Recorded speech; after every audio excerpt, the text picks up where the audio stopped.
How are you today? Doing fantastic. Fantastic. Fantastic. That's pretty solid. Yeah, I already went over to the coffee shop. Met up with a few friends over there. No, you didn't.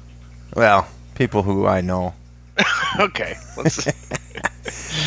Yeah, I had a couple of nice conversations. Driving over there, and it's funny. I've had this long. I have kind of some things that grind at me. Oh, I'm well aware. I can often be said recipient of the venting of said grinding. Said grinding. One of the things that I can't seem to let go is when I get in the car and you're good morning, good mood, and all of a sudden you hear that like scary traffic music come on, and the traffic reporters talking about how backed up everything is and how terrible the traffic. It's just like, why do they even do that? I mean, don't we know by now that morning traffic is just it is what it is. Yeah, it's going to be. Do we need every accident broadcast? There's an accident on. I get it. Traffic sucks every morning. Why are you even listening to it? Well, it just came on the radio. That's what your coffee shop is like a stone's throw from your house. Like, I know, talking that's the like problem. a mile. Like you don't even. You want to get in there and you hear some nice music, and all of a sudden your whole drive to the coffee shop is interrupted by the traffic report, and it just sets me off a little bit.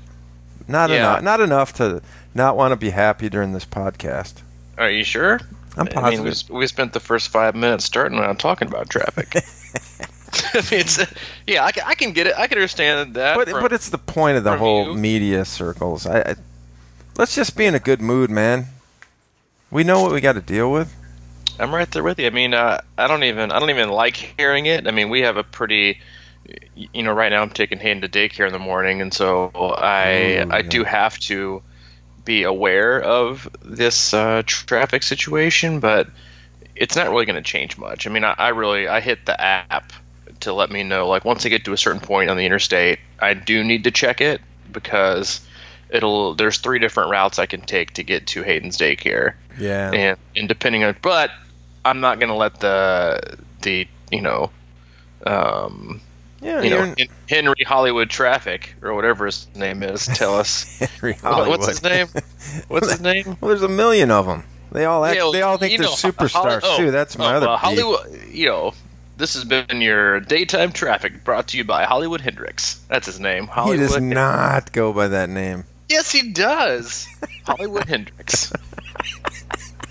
You know who I'm talking about too. I don't know if I've heard that guy. Hollywood Hendricks. Looking him up right now. I mean, that's the thing, is they all think they're kind of like celebrities too, and that's just like, oh geez, and then start getting in the banter after the traffic report. So, how was your holiday, Higgins? And here he is.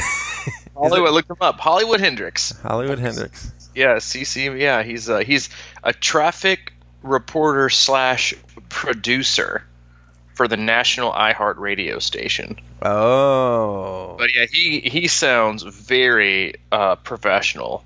This is your daytime 2:30 p.m. traffic, brought to you by Hollywood Hendricks. Like, what? Thanks. I don't really need I don't need a fancy voice with my traffic update. I'd rather be like, all right, guys, listen. We all know it's Nashville. We all know there's too many people here. There's going to be traffic. Let's just chill out. I know, and that, your daily ride with some pleasant, soft music, brought to you by, and then cue like meditative music. I think would be much shorter route. But if you're in the car and you're listening to traffic, or listening to our podcast and dealing with said traffic, we are brought to you by Mike and Robbie, and this is the Crushing Iron Triathlon podcast. Today is June 20th. It's a Wednesday. We'll come to you on Thursday, and we're getting a little bit ahead of schedule. I know we've been coming to you on day of said release, but this will be a on-time release. We have camp starting tonight at my house, going through the weekend, so trying to get a little bit ahead of schedule. That way we can come to you again on time like we do every Monday and Thursday. If you are interested or this is your first time listening, make sure you subscribe to us on iTunes. Give us a review and let us know what your thoughts are. You can check out all the other things that we do on our website, crushingiron.com. We have information on other camps that we do, swim analysis, our blog, videos, gear. We have hats, visors, shirts, long sleeve shirts, hoodies, information on coaching. You name it, it's all there right there on the website, and information about our team as well, and athletes. And so hit us up there. If you're on Facebook, you can find us. You can search Crushing Iron Group if you'd like to be a little more part of the conversation, or if you just want to sit there and watch and lurk. Lurk. And, yeah, if you want to be a lurker. There are plenty of lurkers, and I can sympathize with the lurker, I guess, in a way. You just want to sit back and enjoy the conversation, and maybe input isn't your thing. So, but in the past, you have kind of called out lurkers, and they will eventually step forward and introduce themselves, which is what we like. Listen, I'd much rather you be a contributor than just somebody who sits back, because the group is for learning and for accessibility for athletes to have good conversation, to ask questions in a forum that's a safe place surrounded by good, positive, energizing people. And everyone has something they can contribute from an experience or an issue or a problem or an obstacle. And, coming full circle and helping each other out is what we like to do. So, we're only as strong as our quietest lurker. That's the quote of the day. That's the quote of the day, but it's true. So let yourself in there. We're, I guess, now just over 1,000 members. Wait, are we? Are we still at 1,000? Because I saw that post you had the other day about 1,000 people. What should we do next? Are there people in here that aren't contributing or that aren't, really paying attention? No. Are we? I mean, it looks like we're over. We're 1,000 even. I think. But we've got a few people. Yeah, we have 4 people in our purgatory, waiting for admission. Let's do it live. Let's let them in live. All right. Because I'd like to congratulate Rachel Lee on being our 1,000th member. She was. Yep. That could pay off in some way.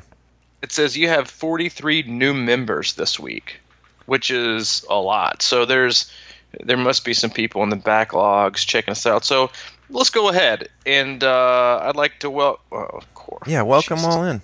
Welcome them live. And do it live. I don't even know how to pronounce this dude's name. Oh. Jesus. Do you need me to get Hollywood Higgins on the phone? It's Hollywood Hendricks. Oh. Let me double check this guy first. No offense, hey-ho, Saldias. Oh, I didn't see him. Let me just double check you real quick. You seem legit. So, welcome. Oh, man. Dude, I'm just going to go and apologize off the get-go. Heyo Saldias. Approved. Sorry, dude, if I butchered that. Megan Tobin, you can come on in. You got 5 mutual friends in the group, so welcome, Megan Tobin. Approved. Matt Blair, you have 1 group that you like, online swap meet for cycling and triathlon. You seem legit. Straight out of Indy. Straight out of Indy, yeah. Manager digital and emerging technology at Ernst & Young. Approved. And Jason Lewis, coming to us from I don't even know where, but it seems legit, I think. For sure it is. Yeah, but yeah, I always have no, and this is no offense to Jason. He looks like he likes dogs, which I'm a huge fan of. He lives in some place I've never heard of, but I always have an issue with people who are, I guess not an issue, but I always have like a quandary of letting somebody in who's already a member of 592 groups. How do you keep up with them all? Yeah, that's a tough one. How do you find yourself able to contribute like in a meaningful way to 592 groups? And again, no offense, Jason, I just don't know how you have the time. He doesn't have that many though. He only had like 30, right? It's 592. Wasn't that just friends? No, those are for 592 groups. Oh. That he's a part of. So, but hey, it looks like you're single and you like dogs, and that seem like you're one of Mike's kindred spirits. So, hey, if you have the time, approved. Yeah, you are now in. We have nobody anymore waiting in our Crushing Iron Triathlon Facebook group purgatory. That once again, if you want to get into that group, you just search Crushing Iron Group, and the group word is important in that search because we have a public group. So that'd be the public Facebook page. Yeah, public Facebook page. Yeah, and so I got a nice note this morning from one of our new athletes, and she said, "Oh, nice." Yeah, she said she's so happy to have you as a coach, and she says, quote unquote, about the podcast, "You guys are the real deal. My only regret was not finding the podcast sooner." So I think back to the point of like, hey, if you know somebody that might want to be in the Crushing Iron Close group, go out and suggest them or whatever that is. Just one friend. Yeah, I would agree with that. We don't want to like mass bomb market the whole world on our closed group. We just want it to be, because like you said, the thing about the group is that I don't know how else to put it, but there's really not much dick commenting in there. There's just kind of good people talking about stuff, and you're not going to get, lambasted if you say something or ask a question that you might seem like an obvious one or whatever the case is. It's just a cool vibe in there, and it's just kind of because of the culture that's been growing in there, and I think everybody just wants to help, and because it's a tough sport, right? And it is definitely that. There's a lot of questions that may seem dumb that are definitely not, because as we know, there are no dumb questions anyway. But in this sport, just because somebody thinks something doesn't mean it's true. Yeah, or they post it, or right. They share an article. Think there's so much of that, and I'm like a perfect example. I just kind of like have my own feelings and thoughts on stuff, but that doesn't mean I know I'm right.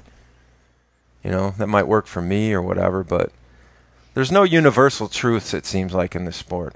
I mean, there are maybe some guided truths that we talk about a lot, like patience and execution and, doing hard work and things like that. But, like, there's no, magic pills. There are no magic pills. But, yeah, in terms of our group, like, yeah, you're always going to get, really supportive commenting. And we've only had a few situations where somebody came across as not necessarily, as Stuart Rogers would say, promoting our values, and they got blocked in a heartbeat. So feel free to comment. But yeah, we do our best to at least weed out the insane amount of information that there is out there in terms of how to train and how to conduct your day-to-day triathlon business, and make it simple, and make it fun, and make it welcoming. And honestly, if you can do all those things, then it's going to become sustainable. And that's going to allow you to do it for a long period of time. Because, listen, man, like, this, sometimes there's just not only do races feel so far away, and like trying to stay focused for such a long period of time, it doesn't, that can take a lot out of you, and things can seem so far and so difficult. Because I honestly believe, like, I don't know what got me thinking this or maybe it was even yesterday. Sometimes I struggle with, is Ironman really that hard? Or is it the training and the motivation and the commitment is by far the hardest part? Yeah. To do it for a long period of time. Because, and listen, man, and this I'm sure this will come off and rub people the wrong way, but that's okay.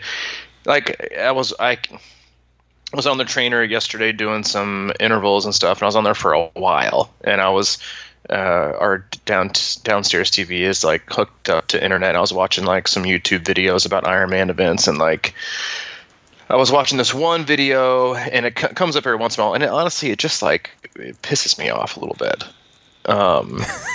And Yeah. well, it does. And like Here's your traffic. It is my. You know what? It is my traffic, and it's some of these videos, and I get it, and there's nothing against like people who haven't finished their Ironman, but like these two videos were like all they did was highlight these two guys who have never finished one, and it's like their 6th or 7th try. All right. And inside I'm thinking, first of all, why not highlight the people who did finish? But I'm just gonna say it. No offense, but if it's 6 or 7 times, it's nothing to do with your ability. It's obviously your ability to stay focused and stay committed and stay motivated to do the required training. Mm-hmm. And that might sound a little bit harsh, but it's the damn truth. 7 times? Well, yeah, I mean, especially give me a break. If they're normal, healthy, functioning people. I don't know what the backstory is. This athlete seemed like it, and they were wearing like a jersey and a shirt that like they were coached by a coach that does like coaches pros. So the coaching's there. Mm-hmm. People, when people hear it all the time, like, oh, Ironman is so hard. Like, I don't know how you do it. And we've said this before, like anybody can do it. Mm-hmm. I am a firm believer. Anyone can do a 70.3. Anyone can do a half Ironman. Anybody. If you're listening to this podcast, you can do it. I guarantee you. I promise you, you can do it. Mm-hmm. And anyone can do a full. Anyone. Everyone has it inside of them to complete one. Everyone does. And then to get better at it. But the hardest part is not the day. It never is. Can you have hard races? Sure. The hardest part is staying motivated and staying committed and staying dedicated to doing it day in and day out and coming back and finding time to do it when everybody else isn't doing it. Like that story that you were talking about, that you had like that big breakthrough on around Memorial Day or July 4th or whatever it was, like when you decided to not go to the hot chicken festival and all your friends are partying and doing these things, and you found yourself in your garage alone working your tail off. Mm-hmm. Those are the decisions that you don't have to make those every day. Like, don't get me wrong. Like, it's not about that much of a sacrifice. No kidding. Yeah. But it's the day-to-day, like, I got to get up today and I'm going to do this again, and I'm going to do this again, and being consistent and not having, like, losing motivation like every other week. Or like always self-sabotaging, be like, oh, well, I just decided to stay up till 2 a.m. and, eat fried chicken. Mm-hmm. So I didn't get up. So that's the hardest part. Yeah. Is the day in and day out. It's not the day. And so, wow, that rubbed me the wrong way that they highlighted like this one guy who just like keeps failing over and over again, and not the people who like obviously work hard. Because I'll be honest with you. Sometimes. Oh man, I should have never brought that traffic thing up. Man. When I say that, it's going to be probably something that's not. But there are some people who just like to pretend like they work hard. Mm-hmm. Oh. And never do. They never do ever.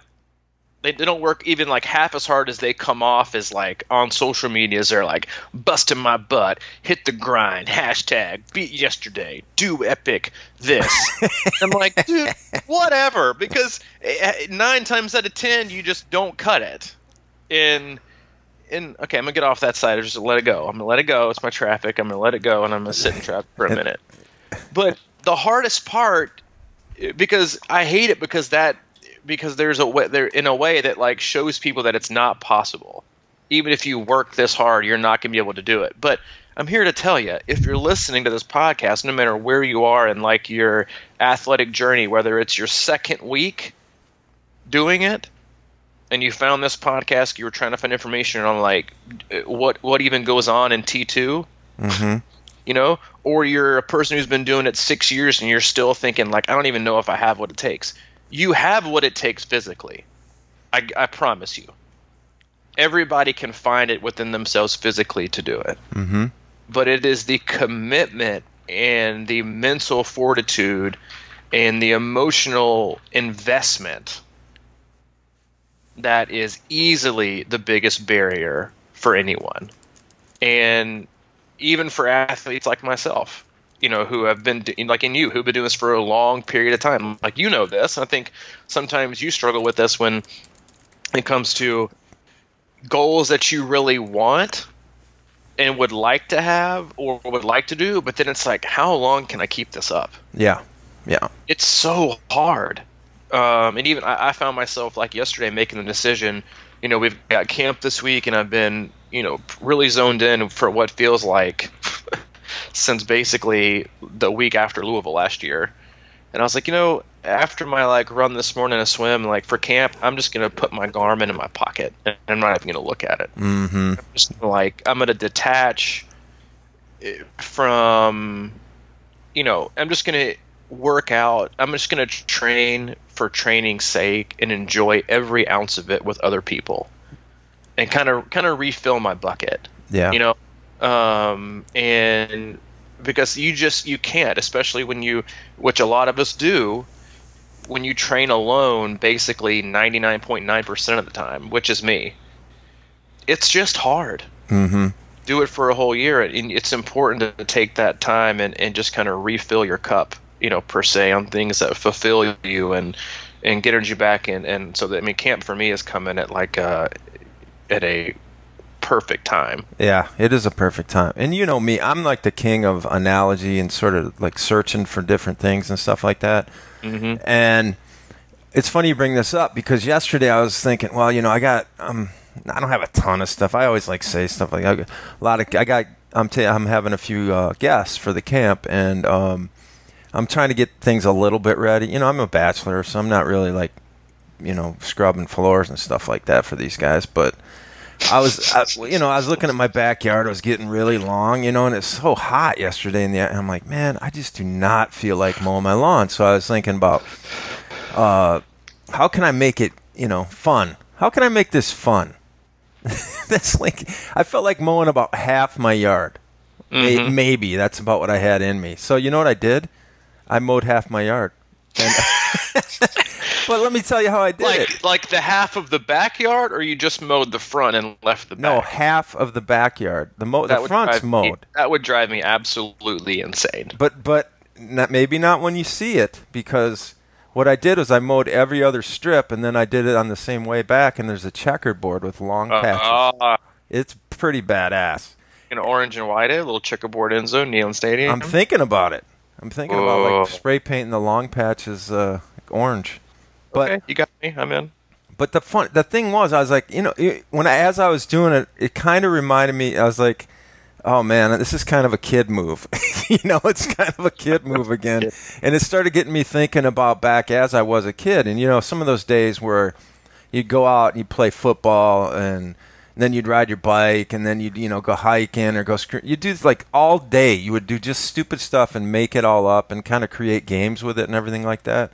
Mm-hmm. And you just went. You didn't. I don't. Back in the day, I don't even think we were even drinking water. Half the time. We drink some water. You know what I mean? We weren't thinking about hydration. I get it, man. Yeah, I get it. We just get done at the end of the day and just be completely famished and thirsty, and we just plow down at the end of the day or whatever. But I was thinking about that, like, how can I make this fun? And it kind of goes back to our last podcast when I was, I'm finding a little more enjoyment out of my running by going slower and stuff like that. So it's like, that is a huge question. How can you make these grinding long summers in the heat, a lot of times by yourself? How can you make them fun and create, and I don't, I guess the Strava type stuff is one way to do it, but I just don't. That kind of adds the element of competition in there, and that doesn't really seem like we're built to kind of continually. It's almost like you're racing every day, And how do you take that element out of it and just sort of enjoy it? You know, like you're saying, to put away the Garmin. And, you know, that's when we talk about all the time. But I'm just always looking for ways of, like, you know, if I feel like doing something, you know, swimming today and maybe going to the lake and just hanging out with the people, maybe grilling out for a few minutes, you know, whatever, and get back in the water. I don't know. It's just like there's got to be ways to make this fun. Mm-hmm. Instead of always a grind. And I think that's maybe the place that I need to start looking a little bit harder, because it's like if you look at your training schedules and things like this, and if you have, you know, these feelings of, man, I don't want to do that, or this regret all the time, or this angst about having to do workouts, that's not a good place to be, because then it adds sort of a, you know, and I was just thinking about how you can do that in everyday life too, you know, just about like, if that's your first question, how can this be more fun today? Or how can this, whatever this is, just be fun? How can I make this a fun experience? And then, you know, maybe you'll figure it out. Well, you know, it's so funny you say, because I was talking about this yesterday with a friend of mine, and we were talking about how everybody always wants to go bigger. Uh-huh. Bigger and bigger and bigger and bigger and bigger. You know, like you have to go bigger. Mm-hmm. And if you're not, and it's not more intense, you're not doing, you know, you and I talk about this all the time with podcasts and coaching and the business and stuff, but they just assume that you're lazy, you know, or you're content. Mm-hmm. And for me, like, so much of everything else comes down to, like, you know, and it goes with life and even in training, like, there are a few things, you know, my friends, my family, my work, and my own training that I like really, really, really like, that I care about. Like, that takes up 95% of all the things that I care about. Everything else is couldn't be any more of a distant, like, fifth or sixth. Mm. You know, but that's all I have. I'm not willing to sacrifice, and nor do I want to, how much my love of my friends and work and all this stuff, like, to make anything else more complicated just for the sake of doing quote unquote more. Mm-hmm. And then I also started talking to this guy about, I was like, well, you know, some of the times, like, I can tell about my relationship with training and fitness if I woke up and all of a sudden Allie was like, hey, I'm gonna take your watch to work, here's mine. And all of a sudden I was just gonna run with a watch that wasn't going to tell me what I was doing, and then I was done, I wouldn't even know what I accomplished. But would I still want to run? Right, yeah. How much would I get out of it? You see what I'm saying? Like, is it going to be the validation at the end of, like, the metrics, or is it going to be, I know I gave effort, I know I had what I had, so it was fulfilling for me, you know? And I got what the point was, to work hard and execute, and I did that, and I know because I felt it with my effort, you know. Because right now, like, with the heat and everything, I know we touched on this podcast before, but, like, asking athletes to hit, you know, or, like, that's why I don't ask them to hit numbers. Like, you give somebody a heart rate or a pace zone that they were hitting in 70-degree heat, and all of a sudden it's 95. Yeah, good luck. You know, and so I love seeing this. I saw it on a couple athletes' comments before we got going today. This was what my zone 2 felt like today. Oh, okay.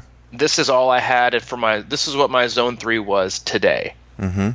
And a lot of times right now it's going to be a little bit slower than what we're used to, but hello, it's 100 versus maybe 2 months ago when they're used to seeing it being almost, you know, 30, 40 seconds faster, you know.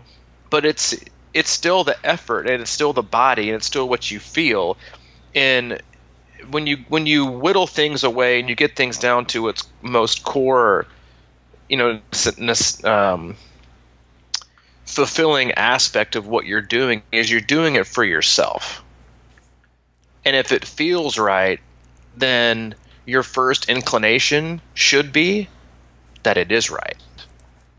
Yeah. Not this is telling me this is telling me this is telling me it isn't. You tell it what it is. And so much of it, I think, is that, like, is it right? Do I need to is more always better, or is it just like, as we talk about, like, in a lot of podcasts, like, everything in its simplest rawest form is usually the answer. It's rarely ever about adding more and more and more noise, or more and more chaos, or more and more metrics, or more and more of this. Because I think every time you do that, you strip away a layer of, like, the enjoyment that is just doing it in the experience. Because everything else you add in, it becomes more noisy and more, like, for me, easily the most fulfilling run for me of the week by far is when we do our family run. Oh yeah. Okay. And which, like, I ran Sunday. I did a hard run for like an hour and, I think, hour and 20, maybe hour and 15. And then Allie met me with Hayden and I, and we did like a 35 minute run. Is it like slower than, what I would usually run? Sure. Allie was pushing the stroller. I wasn't. She was working extra hard. It was hot, but the numbers didn't. If you're looking on the outside, or you're looking at an upload, you're like, man, that must have been terrible. It wasn't. It's so much of it is, like, about the perspective and, like, what you put in and what you really want to get out of it has really nothing to do with anything else but how you're feeling about it. If that makes any kind of sense. Yeah. Well, as far as I know, most athletes that we coach, at least, aren't on scholarship, right? Yeah, no. None of them are. So, the point is, it's like you hear about these coaches, whether they're, college football coaches or whatever, and they're just the motivators, the grinders and stuff like that. And, they're, come on, suck it up, get up. And then, you're puking, they're on the sidelines, get back in there or whatever. You hear these stories about that. And I'm just wondering how much fun that is, for the athletes. And it's different thing if you're on a scholarship and you're getting paid in the pros or whatever the case is. But it seems to me like you would want to enjoy, being a part of stuff like triathlon in a different scope, And, for example, case A, when this slow running I'm doing, I noticed the other day, what I started doing was I was enjoying it so much that I kept thinking about, maybe I'll go another mile or something like that, or those kind of thoughts. And then I stopped to refill water, and I wasn't even stopping my watch. I was just kind of chilling out, and, like, it didn't matter at that point to me, the numbers, because, like, it's really important to what you said, I think, is just this idea of feeling like this is a good thing for you. Mm-hmm. And how do you get that feeling, And I think sometimes I think back to when we go out and ride the trace some days, and we're scheduled for 100-miler or whatever, and mentally in my mind I'm going, we're going for 100 miles, and I know how we go, and we're basically going to refuel for water maybe twice, and other than that we're going to be just hammering, because that's just sort of how it was. And I think when you get that into your head and you go out there beforehand and you're already psyched out and you're like, this isn't going to be fun, and the whole experience becomes tough. But there's a fine line between feeling good about being done with that. Yep.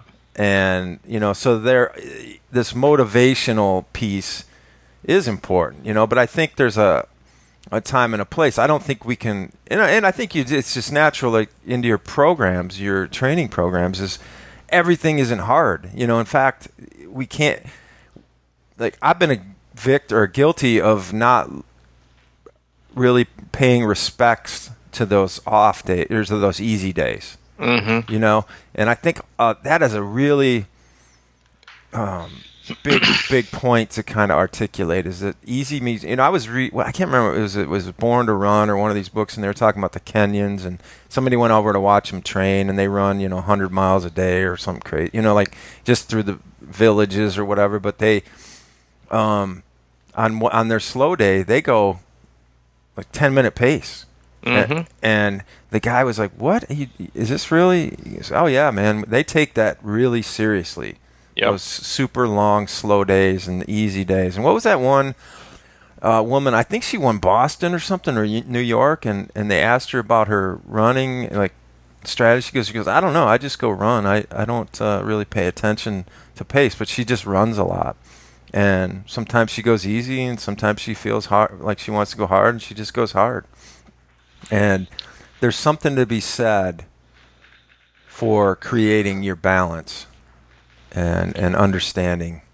And being positive with it. Yeah.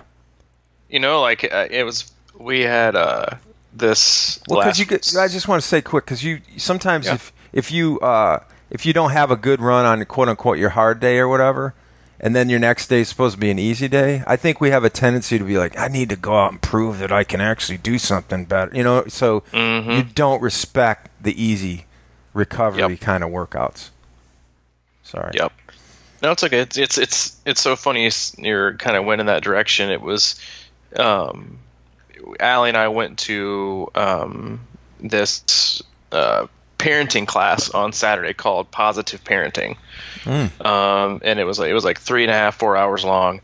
And it's about, just how do you, it's about parenting, but it's about, positive ways of discipline and, and dealing with your children and talking to your kids. And like every 10 minutes, Allie and I would look at each other and she's like, this is 100% coaching. Because they talked about they talked about the relationship you want to have for your kid. Like you have the really, really, really firm parent who always is firm all the time, and then you have the pushover parent who is always grateful and always praising you no matter what you do, and is a total pushover. And you have and that's largely what you see. You have a really, really rigid coach, or you have a really, really, really loosey-goosey, oh, it's no big deal, everything is great, never is, it never has any discipline in a certain kind of fashion. And then you have in the middle, which is, what you want is it's always about the kid. It's never about the parent. And a lot of my athletes, give me a hard time sometimes because I'm shorter with my words. I'm not a hard-nosed coach at all in terms of the rah-rah, yelling and screaming, and you need to bust your, butt today, or you're not going to get anything out of it, and you need to toughen up. That is not me. Mm-hmm. Yeah. I'm also not the rah-rah cheerleader. Because you don't want a fear-based athlete, nor do you want an athlete that assumes they're always going to get praise and they do things just for praise, just like you would a kid. And so we're doing this dialogue and we're talking about, the parenting and how your kids are and stuff. And and basically the how they started and how the whole class was based was there was only 3 sets of us parents there, but we made this list of about 15 or 20 traits we want our kid to have when they're 35, sitting down at the dinner table with us. And of course, none of them was about prestige or money or anything. It was about it was kindness, empathy, confident, critical thinker, all these positive attributes you would want. And so basically, the teacher was like, "All right, well, what we're going to work on today is from the moment you have your toddler." Everything you do, every opportunity you have should be in helping mold them into this. And they talked about praise and you have a kid come up and they're like, look what I did. And we went through kind of this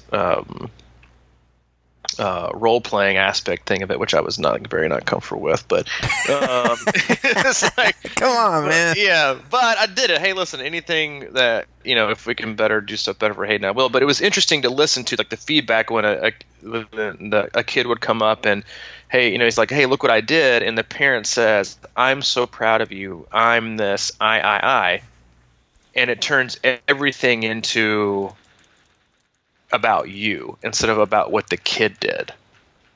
and that really the only thing that's important is that the kid is happy. No matter how long it took them, no matter whatever. So the first thing you should be is like, are you happy? Are you proud of yourself?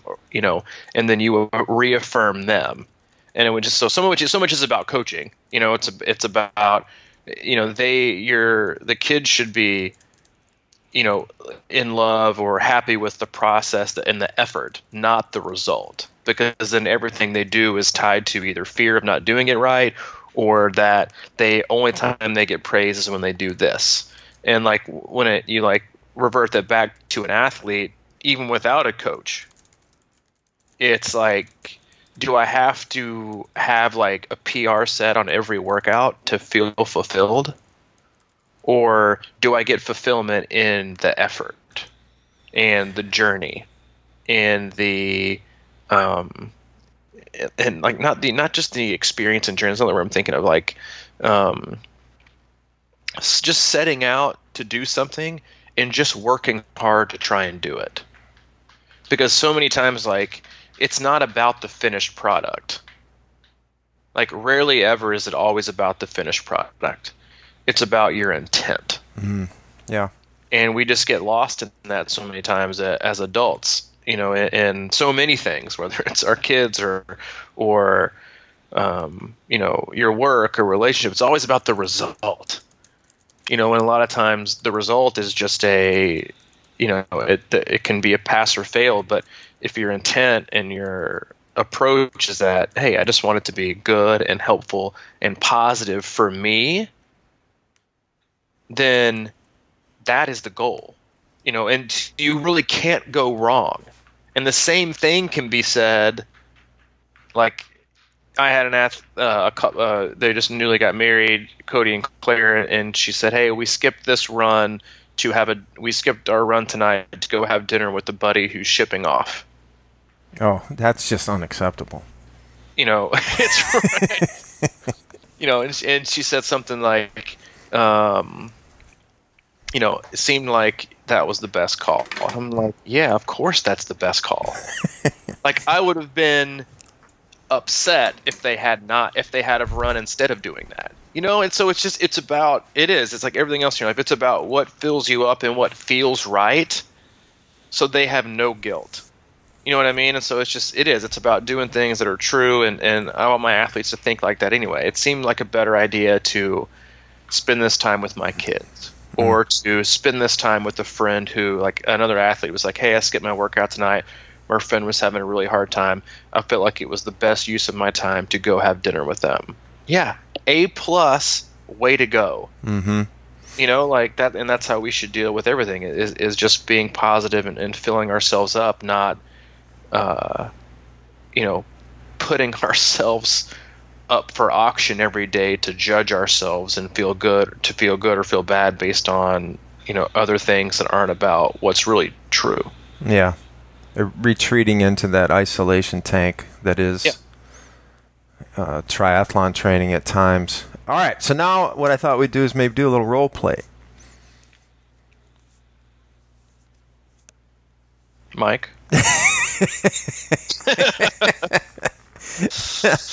Hey, listen, man, anything for my kid. No, yeah, I really. You should do that. You should record that someday, and maybe we'll place that in our closed Facebook group. The one the deep one that not many people get in. Exactly, as in like a text message to nobody. Yeah, that's basically what it would be. Yeah. So I don't know, man. I can't disagree with any of that stuff. I mean, I think it's all about, to me, is that we've had this thought in the past. We talk about the mental preparation for the next day or whatever, and the hardest thing is always putting on the gear, putting on the shoes, getting out there and whatever, and making that step into, like, all right, so you got a hard workout coming out the next day and you're really not feeling it, but let's not necessarily marry ourselves to the idea that we have to nail that workout to the, right to the screws. What if we just went out there and started doing it, and started doing it in our own way, and then let it evolve. And then maybe by the time you get warmed up or loosened up, you might be like, all right, I am into this now. Mm-hmm. That's sort of the get yourself over that threshold that we like to talk about too, is that, man, if you got a tough one coming up and you just do not feel like doing it, go out and do something. Yeah. And then do it in the way that you completely want to do it. You know, that in your mind, say, you know what, I know I have a hour and 30-minute interval run coming up, but you know what, I just feel like running a few miles right now. And then, and go try that at your own pace, at your own understanding, and then just see if maybe that interval run sort of materializes. Maybe not in the most explosive sort of way, but in a way that, you know what, that's pretty good. Pretty good that you got that done today. Yep. And it's, I'll finish with this because unfortunately I got to get going here in a minute. All right. You got to get in the car and turn on that traffic. Hollywood Higgins. I got in the car. Higgins is, in terms of coaching, and this is for everybody, but it's also, I guess, for just the athletes that I coach because, they listen. Is like, I don't, and they know this because I either get on to them about it. They've figured it out by now. Is that like, and this is how I think all coaches should be, and I'm sure people disagree with me or not, but I'm not a rah coach because I don't want you to do anything for me. Mm-hmm. Nor am I a, you need to bust your butt and you need to get it in gear and you need to toughen up and you need to just get over it. That's not me either. Because you shouldn't do anything at all from fear or guilt or feeling apologetic in any kind of way in this sport or in a coach-athlete relationship. My job is to help you find the best version of yourself and a sustainable version of yourself to where you do things just for the mere enjoyment of finding out how good you can be and falling in love with being in a sport and doing something you can get better at every single day, and you being happy with you.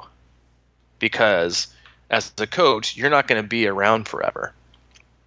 And you don't want athletes to ever apologize to you or ever feel like you need, and sometimes they give me a hard time, like I said, like that I'm not like overly but I'm always proud of them, and they know this. And if I've worked with them for a longer time, like they know that I'm proud of everything that they do. But I'm just proud of them for just showing up. And that might not seem like it's beneficial for specific athletes, but I promise you it is. In that it's about finding a way to do it for yourself, because that's how things last, and that's how it should be. You should do things because you love it, and you should want to work hard because you want to work hard. Because if you don't, then you're always going to feel like you're indebted to another person, or you're indebted to this version of yourself that you feel like you're not good enough to be. When a coach's role is to walk beside you at times, maybe nudge you just a little bit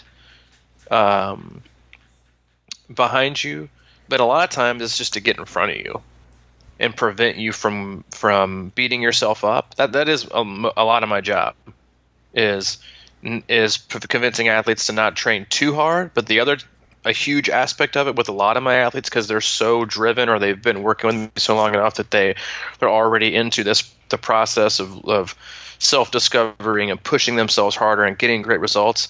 It's being a part of the guilt shame conversation that they may have like every once in a while for not hitting a workout. Because they'll text me and I'm like, yeah, I think you should skip, or dude, who cares? It's like, yeah, you've missed one day in 40. Pretty sure this is cool. Or life happens. Or like, an athlete texted me earlier this week. I was like, hey, do you think it's okay for me to like go to this amusement park like 6 days before 70.3 and ride all these rides and have a good time. I was like, go live your life. Mm-hmm. Like, if that's the kind of things you're worried about, then we still got some work to do. But yeah, man, it should, and that goes with the athletes who self-coached. It's all about and that's why a lot of people get coaches. And I think Steve Magnus talked about this on our earlier podcast, was, it's always better to figure out things as a team than always finding a way to blame yourself. Because pretty much every athlete, when they get done with the race, especially if they're self-coached and they don't do well, they blame themselves. Mm-hmm. That they're not good enough or that they screwed it all up. When you have a coach, they usually either A, take the blame, or their first thing is, we will get better, or we will figure it out. And it becomes you just have a less isolating, less lonely feeling of it. So, yeah, for sure, man. It's like, that's just, it's just good to have people in your life to talk it out with, figure it out by yourself. Because really, we're all going to figure it out by ourselves. And we just need permission, And that's really the bottom line. Is like, the longer you try to do stuff for other people, the deeper your hole is going to get, and the angst and things like that. You know what I mean? So you have to figure out why you're doing it, how you're going to have fun with it, how you're going to enjoy it, and how it's going to be beneficial in your life. Yep. And that's really what you've always done with me, and I know that's what you do with athletes. And because if it's not fun and you're just like always feeling like you're disappointing somebody else or yourself, then life gets hard, man. You don't need to be training for Ironman on top of stuff that's already hard, or thinking that Ironman training is gonna be the the magic bullet to figuring out life. But the answers are in there, and I think that's why we talk about it being a metaphor for life. Sometimes it's just another part of life, but it helps you really kind of crystallize different issues. And I think that's what a lot of people get out of triathlon in general, is that it sort of makes you manage situations, manage your moods, manage your energy levels, and manage all this, and that kind of transfers into life in a good way if you figure out how to do it in triathlon. Yep. In a positive way. And to me, that's really what this is all about. It's life is a tricky thing to navigate sometimes in general, but yep. The more we talk about it, the more we kind of help ourselves understand it. And hopefully that translates into listening and helping you guys figure it out too. Because, like I said, we don't sit here and spew all the answers, and I don't think that's how anything is. If somebody's coming at me with, I know this, and we know this, and this is how it is, and this is how it is, I always get skeptical, It's weird, man. I was doing a video project the other day in a corporate environment, and so I was sitting in one of their meetings, and I just was like, oh boy. I mean, just because it was like, it reminded me of that situation, but mainly I was looking around the room. I was kind of listening to what was being said, and it wasn't a negative thing or anything like that. It was sort of a positive. In fact, this is probably one of the best corporate things I've ever seen. But I could still see on certain faces, that like, oh my God, why am I here? Why am I here? This is not, fitting me. But you got to do what you got to do sometimes, and I think that you just got to figure out how it's going to be more enjoyable and fit your rhythm. Yep, I like that. Fit your rhythm. Mm-hmm. So anyway, I know you got to go pick up one of our favorite campers at the airport. One of our return camper. And she's probably going to be full of. Oh yeah, dude! I've already ran, so it's all good. But no, we appreciate you listening. We got camp coming, so we will be. We've had a lot of questions and about camp dates for next year already, so we are going to work on those here in the next few weeks and get some 2019 dates released. All of our camps this year sold out, so we're going to do our best to get some dates out, because we know how athletes love to plan and around their race schedules and do things. So we'll get those out. Again, if you have any questions or comments for anything and everything, you can always reach out to Mike, crushingiron@gmail.com. You can always email me as well, c26coach@gmail.com. And then for all other just kind of general perusing of all things Crushing Iron and C26 Triathlon, you can hit us up at crushingiron.com. Oh, and yeah, one last thing about the Facebook group. If you come on in the closed group, Crushing Iron group, search that, and come on in there and tell us how you're making training fun. Yeah, I would like to hear that. Maybe I'll just post that question. But anyway, that'll wrap it up. And now camp begins, and it couldn't come at a better time for me either. It's going to be awesome to have 20 people around that are pumped and motivated for life and for their races coming up, and going to work hard and have fun. That's it, man. I will see you tonight. Tonight it is. All right, dude. See you, buddy. See you, man.